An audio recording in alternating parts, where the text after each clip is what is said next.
개반 학생들의 일주일 동안의 운동시간을 조사해 나타내는 것인데 일부가 찢어져서 보이지 않는답니다.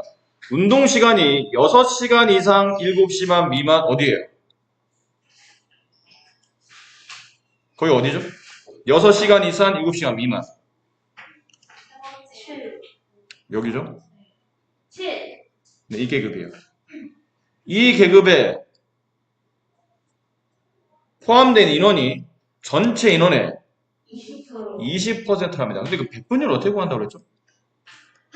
전체 전면에 구하고 네, 전체 인원수 분의 그 계급에서 원하는 인원수, 도수를 구한 다음에 곱하기 100 하시면 돼요.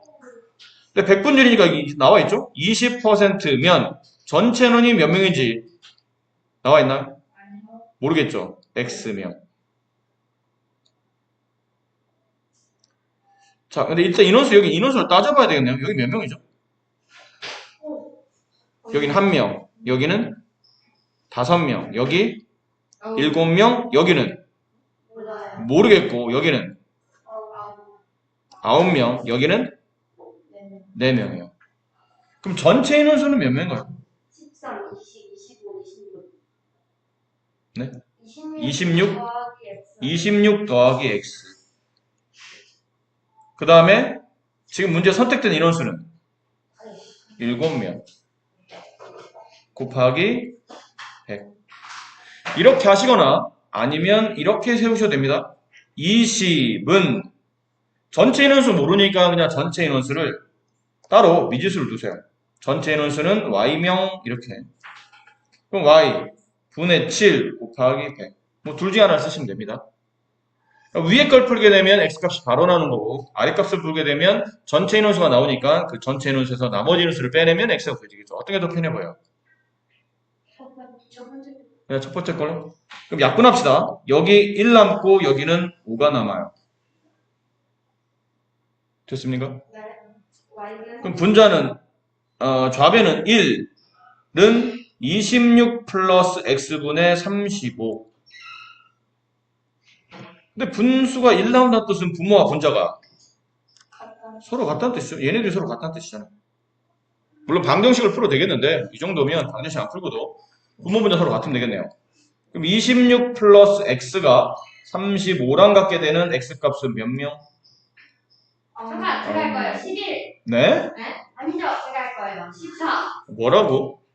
35 빼기 26이야. 오케이. 이 바보야. 9. 9, 그렇죠. 9명이에요. 오케이. 자, 이제 문제에서 원한 7명 이상, 8명, 7명 이상, 8명 미만인 그 찢어진 인원수가 몇 명입니까? 9명이 있었습니다. 를 알 수 있었네요. 홍보 다학형은 대찬이네. 이름도 멋진데? 대찬이. 성격이 대차겠어요. 대찬이. 반학생 40명, 40명이랍니다. 1년 동안 여행을 다녀온 횟수를 조사했습니다. 근데 일부가 찢어졌어요. 어디가 안 찢어졌죠? 6명 이상, 8명 미만. 여기 지금 안 보이죠? 인원수. 그리고 어디도 안 보이나요? 죄송합니다. 8회네요. 횟수죠. 8회 이상, 10회 미만. 여기 두 개가 안 보여요. 다 찢어져가지고.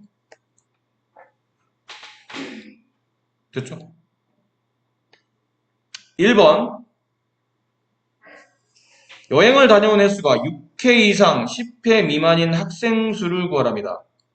6회 이상 10회 미만이면 여기를 다 구하라는 뜻 아니에요? 여기 지금 이쪽에 찢어져 있는 이쪽 두 부분을 다 구하라는 얘기예요. 근데 여기 있는 인원을 다 구하려면 여기는 전체 인원수를 X명이라고 합시다. 두 계급을 합친 인원수를 X명이라고 한다면 40명에서 일단 여기 몇 명? 3명 빼고 여기 몇 명이에요? 6명 빼고 여기 몇 명이죠? 4명 빼시고 여기 2명 빼세요. 그러면 저기는 X명이 나오겠죠. 몇 명인가요? 25명.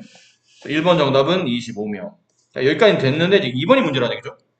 여행을 다녀온 횟수가 8회 이상 10회 미만이에요. 이쪽만 더군다나 이번에는 그 중에서도 이쪽만 유달리 물어봤어요.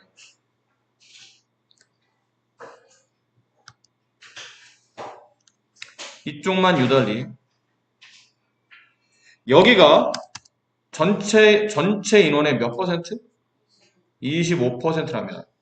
25%는 100분위는 어떻게 계산한다고요? 전체 인원수 분의, 전체 인원 몇 명이에요? 40명 분의, 여기는 인원수 모르니까 y라고 합시다. 됐죠? y라고 합시다. 그럼 여기다 이제 100을 곱하면 25%. 약분합시다. 0 하나 지워주고요. 여기 약분하면 2 남고, 여기는 5가 남고, 또 다시 약분하면 여기 1 남고, 여기는 5가 남고. 그럼 좌변에 남은 거는 5가 남았고, 우변은 2분의 y가 남았네요. 따라서 y는 10. 양변 2 곱하면 10. 여기 10명이 있네. 근데 둘이 합쳐서 15명, 25명이라면.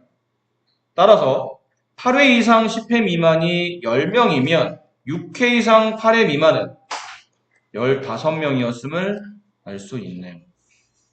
네, 이렇게 구할 수 있는 문제가. 안 된다면? 어디 몰라요. 몰라요. 좀 전에 백분율이라는 거 있었죠? 백분율 어떻게 된 거예요? 몰라요. 전체 분의 아, 뭐 똑똑한 척하는 거야? 장은지 전체 분의 도수 곱하기 100. 이게 상대 도수죠. 이게 백분율이죠. 근데 거기서 여기 있잖아. 전체 인원수분의 그 계급의 도수. 여기를 네 글자로 상대 도수라고 부를 겁니다. 이게 상대 도수예요. 그러니까 기존에 여러분 알고 있는 내용이라는 얘기죠. 이해하겠죠? 그러니까 어떤 특정 계급이 전체 인원의 어느 정도 비율을 차지하고 있는지 그 비율 값을 물어보고 싶을 때 전체 인원분의 그 계급의 도수 이렇게 만든 게 상대 도수가 되는 겁니다. 그럼 결론은 상대 도수에 100만 곱하면 따라서 상대 도수에 100만 곱하면 이게 100분율이 되는 거예요. 아, 그런 거구나. 그러니까 우리가 알고 있는 내용을 그냥 지금 우리는 지금 상대 도수라는 다른 이름으로 배우고 있는 것 뿐이죠. 자, 그래서 책에다 이거 하나 그림을 그려놓도록 하세요. 이 그림.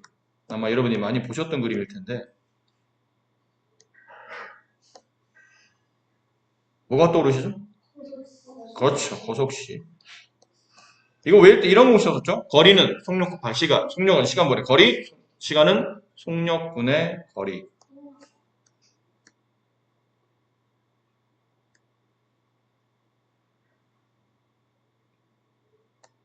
자, 이번에는 책에다 이거 쓰시면 됩니다. 도, 상, 총. 도상총 공식이에요. 여기는 도는 뭘까요? 정확히 쓰면 그 계급의 도수입니다. 문제에서 원하는 그 계급의 도수. 그럼 여기는 상은 뭘까요? 그렇죠. 아무래도 상대 도수를 말하겠죠. 총은? 총합. 그치. 도수의 총합. 자, 외우는 방법은 앞쪽에는 거속시랑 동일합니다. 위에는 도수를 그 계급의 도수를 구하시고 그러면 밑에 두 개 나와 있는 상대 도수와 도수의 총합을 곱하시면 되고 상대 도수는 도수의 총합분의 그 계급의 도수. 도수의 총합은 상대 도수분의 그 계급의 도수. 이해합니까? 네. 공식이 많이 어렵진 않죠? 그냥 외우려면 어려워요. 근데 우리가 알고 있는 거속시 공식에 맞추어서 같이 외워주면 뭐 크게 어렵진 않습니다. 단 칸에 뭘 집어넣어야 될지 상과 총은 자리가 바꿔도 상관없는데 도의 자리가 중요하죠. 도가 제일 위에 그 계급의 도수가 제일 위에 있다는 거 잊지 마시기 바라요. 속상. 속상? 속상이 뭐예요? 저도 속상 싫죠. 그렇게. 자, 이제 밑줄 치면서 별표 쳐야 되겠는데, 이쪽이에요. 상대 도수의 총합은 항상 1이다. 밑줄 별표. 상대 도수의 총합은 항상 1이래. 왜? 그래서 뭔 소리예요? 상대 도수의 총합은 항상 1이다. 상대 도수의 총합이 뭐예요? 쫀디를 말할 때 상대 도수. 자, 오른쪽 표를 보세요. 여기 책에 나와 있는 오른쪽 표. 10 이상 표 기준 얘가 나와 있죠? 10 이상 12 미만인 학생이 1명, 12 이상 13 미만이 3명, 14 이상 16 미만이 6명, 16 이상 18 미만이 10명. 인데 상대 도수를 구하라면 이렇게 구한다는 거죠. 전체 인원수분의 그 계급의 도수. 근데 분수로 써도 되는데 보통 상대 도수는 소수를 많이 바꿔 씁니다. 이렇게 0.05로. 그럼 여기는 두 번째 급의 상대 도수는 20분의 3. 얘는 0.15. 얘는 20분의 6. 0.3. 얘는 20분의 10. 20분의 10. 약분하면 0.5. 당연히. 얘를 다 더하면 이게 오른쪽에 있는 게 상대 도수의 값인데 이걸 다 더하면 얼마라고요? 1이 나온다고. 근데 그 이유는 당연한 게 소수로 바꾸기 전에 여기 있는 분수값들 잘 보세요. 분모 다 20으로 통분되어 있고 1 더하기 3 더하기 6 더하기 10 이게 뭘 말하죠? 이 위에는 분자값이 결국은 도수의 총합을 말하죠. 그럼 도수의 총합분의 도수의 총합이니까 약분하면 그래서 항상 상대도수의 총합은 1이 나올 수밖에 없다. 는 거고요. 그다음 여기 상대도수 값 잘 보세요. 첫 번째 계급의 상대도수는 0.05. 그 다음은 0.15, 0.3, 0.5인데 나와 있는 도수 중에 이가 가장 작죠? 가장 작으면 상대도수도 가장 작습니다. 나와 있는 도수 중에 상대도수가 이가 가장 크네요? 도수가 가장 크면 상대도수도 가장 큽니다. 당연하잖아. 분자는 똑같은 전체 도수고 분모는 전체 도수고 분자가 그 계급의 도수인데 아무래도 분자가 크면 클수록 분수는 커지는 거니까. 이해하겠습니까? 그리고 이런 느낌이에요. 예를 든 겁니다. 첫 번째 계급의 인원이 1명이었어. 근데 두 번째 계급은 3명으로 몇 배 늘었냐면 3배가 늘었네요. 도수가 3배 늘었더니 집중해라. 상대 도수도 몇 배 느나요? 똑같이 3배 느네요. 도수가 1에서 6까지 6배가 늘 때 상대 도수는 0.05에서 0.3까지 똑같이 6배가 늘고 도수가 1에서 10까지 10배 늘 때 상대 도수도 0.5에서 0.05에서 0.5까지 10배가 느네요. 이게 무슨 비례죠? 정비례입니다. 그치? 어떤 특정 값이 2배, 3배, 4배 이렇게 늘어갈 때 다른 값의 비율이 같은 비율로 늘어갈 때를 정비례라고 하잖아요. 그래서 이것도 밑줄 치세요. 각 계급의 상대 도수는 그 계급의 도수에 정비례한다. 그러니까 도수가 커지면 상대 도수도 커진다. 도수가 2배 늘면 상대 도수도 2배 는다. 이런 의미로 볼 수 있겠네요. 자, 세 번째. 도수의 총합이 다른 두 집단의 분포 상태를 비교할 때 편리하다. 얘는 별표 2개. 왜? 도수의 총합이 다른 두 집단의 분포 상태를 비교할 때 편리하다. 자, 극단적인 예를 잠깐 보여드릴게요. 예를 들어 이번에 도에서 어떤 시험을 봤어요. 그래서 90점 이상 100점 미만의 고득점 학생들을 찾아보려고 했던 겁니다. 근데 설화중 학생들한테 조사를 해봤더니 90점 이상 100점 미만이 10명이었어요.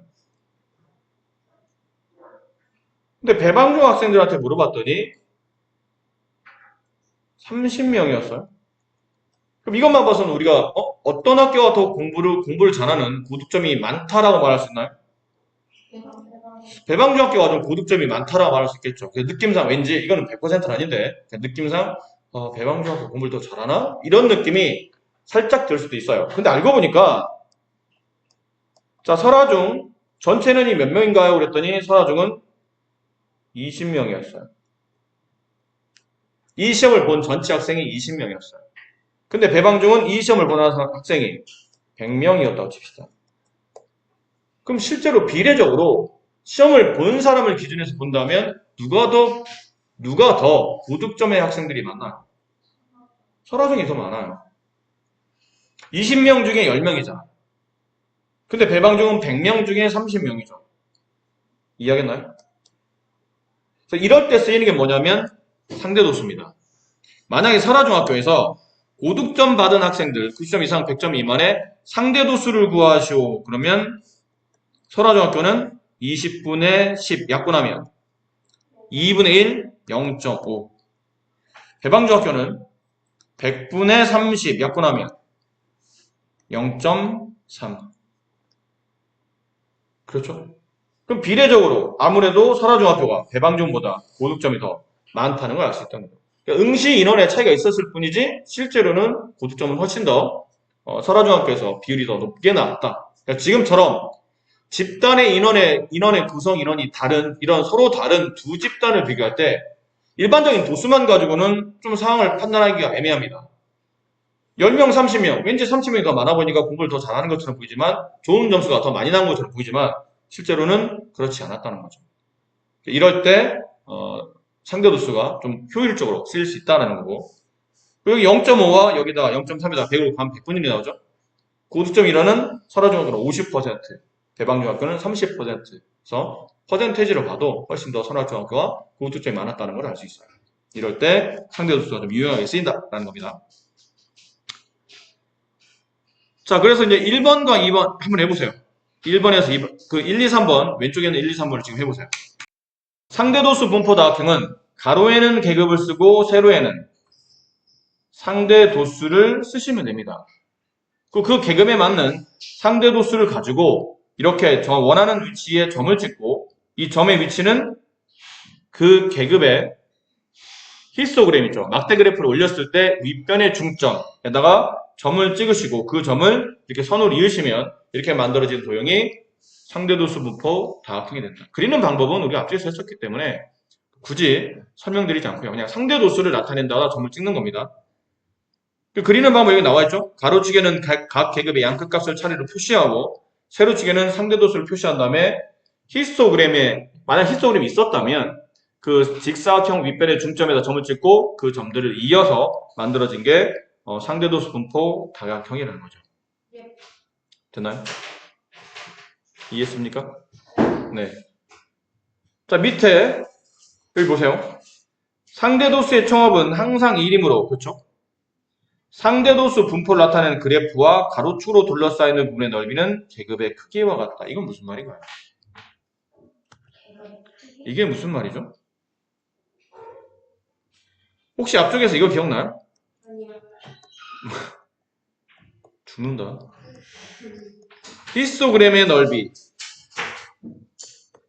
뭐였나요? 히스토그램의 넓이 구하는 공식. 이것도 찾아봐야 돼. 계급의 크기. 그렇지. 계급의 크기.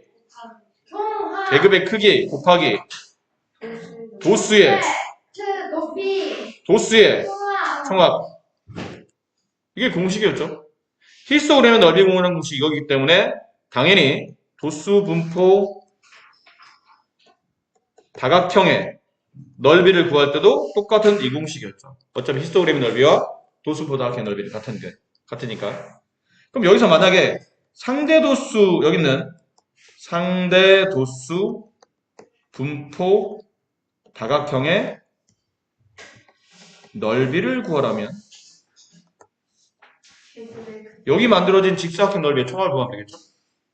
그치? 그럼 계급의 크기가 일단 들어가겠네요.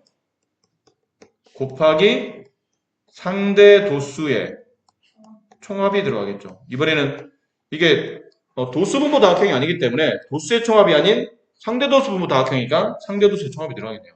근데 상대도의 총합이 얼마예요? 1이잖아. 그럼 계급의 크기 곱하기 1이니까 결론은 상대도수 분포 다각형 넓이는 뭐의 넓이와 같죠? 뭐의 크기가 같으냐면 계급의 크기와 같다는 걸 알 수 있어요. 그럼 만약 이 계급 있죠? 지금 주어져 있는 이 상대도수 분포 다각형의 넓이를 구하시고 그러면 계급의 크기 얼마인가요? 계급의 크기 구하는 공식은 계급의 끝값에서 계급의 첫값을 빼면 되죠? 얼마인가요? 10입니다.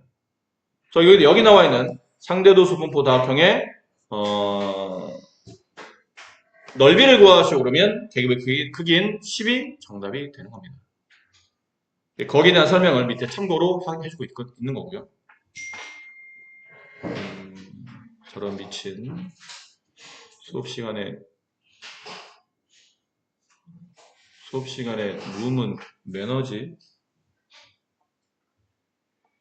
자, 그러면 밑에 있는 문제 잠깐 볼까요? 뭐 그림 그리는 건 점만 잘 찍으면 되니까 얘는 생략하고 하라고 하고요. 4번에서 7번 문제. 자, 이 문제입니다.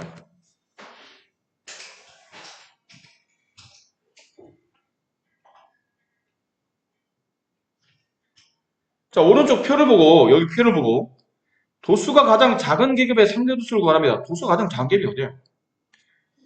도수가 가장 작다는 뜻은 달리 말하면 상대 도수도 가장 작다는 뜻이에요. 왜죠? 앞쪽에 우리가 배운 거 있었는데 상대 도수는 뭐에 정비례한다고? 상대 도수는 그 계급의 도수에 정비례하죠. 그럼 상대 도수는 도수의 크기에 정비례해요. 그럼 도수가 가장 작다는 얘기는 달리 말하면 상대 도수 가장 작은 걸 찾아내는 얘기잖아. 상대 도수 가장 작은 게 어디예요? 여기 있잖아요. 얼마입니까? 상대 도수? 이게 한 칸이 0.05칸이니까 0.05. 아주 쉽네요.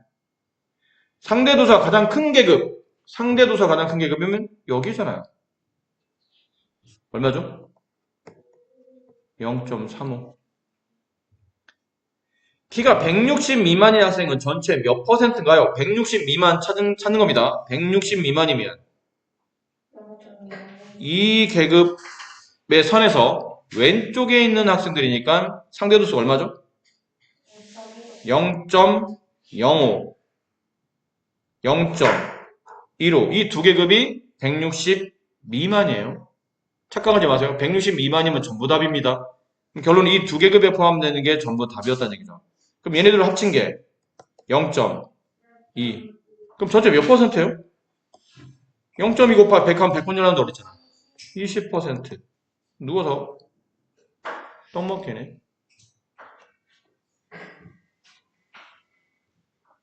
자, 마지막. 키가 170 이상인 학생 수를 구하랍니다. 키가 170 이상, 여기 있어요. 키가 170 이상이면 이 계급에 포함되는 인원수를 구하라는 얘기죠. 근데 여기는 계급이 아니라고 그랬다. 얘네 둘을 보시면 돼요. 상대도수 얼마죠? 170 이상, 175 미만은 상대도수가 얼마예요? 0.15. 그 다음은 175 이상, 180 미만은 0.1이에요. 그럼 두 계급의 상대도수 합치면 0.25. 이 학생들의 이 정도로 가지고 있는 상대도수가 키가 170 이상인 학생입니다. 근데 문제는 학생 수를 구하라는데? 학생 수를 구하라는 뜻은 도수를 구하라는 얘기요? 아니면 상대도수를 구하래요? 아니면 도수의 총합을 구하라는 뜻이에요? 이 문제 이해를 잘해야 됩니다. 뭘 구하라는 얘기죠? 키가 170 이상인 학생은 전체 도수를 말하는 거야? 여기 있는 사람들이 전부 다 키가 170 이상이에요? 아니잖아. 그럼 이거 아니잖아. 그럼 문제는 170 이상인 학생 수를 구하라는 얘기니까 상대도수를 구하라는 얘기야? 그것도 아니에요. 그럼 뭘 구하라는 얘기예요? 당연히. 도수를 구하라는 얘기죠. 근데 도수를 구하려면 상대도수와 도수의 총합을 곱해야 돼. 상대도수 얼마야? 0.25. 우리가 좀 더 위에 구해놨잖아. 170 이상의 사람은 계급이 두 계급이에요. 두 계급의 상대도수를 합친 게 0.25 곱하기 이제 도수의 총합이 필요해. 도수의 총합 어디 있지? 맨 위에 있어요. 몇 명이에요? 네? 몇 명? 60명. 곱하면 얼마인가요? 15명. 이렇게 됨을 알 수 있었네요. 분포를 비교할 때 이 상대도수 그래프가 좀 도움이 된다고 그랬죠. 여기 나온 그대로입니다. 도수의 총합이 다른 두 자료를 비교할 때는 각 계급의 도수를 그대로 비교하지 않고 상대도수를 구하여 각 계급별로 비교한다. 아까 잠깐 보셨던 설화중, 배방중 뭐 이렇게 비교 대상을 보실 수 있을 것 같아요. 두 자료의 그래프를 함께 나타내요. 보면 두 자료의 분포 상태를 한눈에 비교할 수 있다. 오른쪽에 좀 그림이 나와 있죠.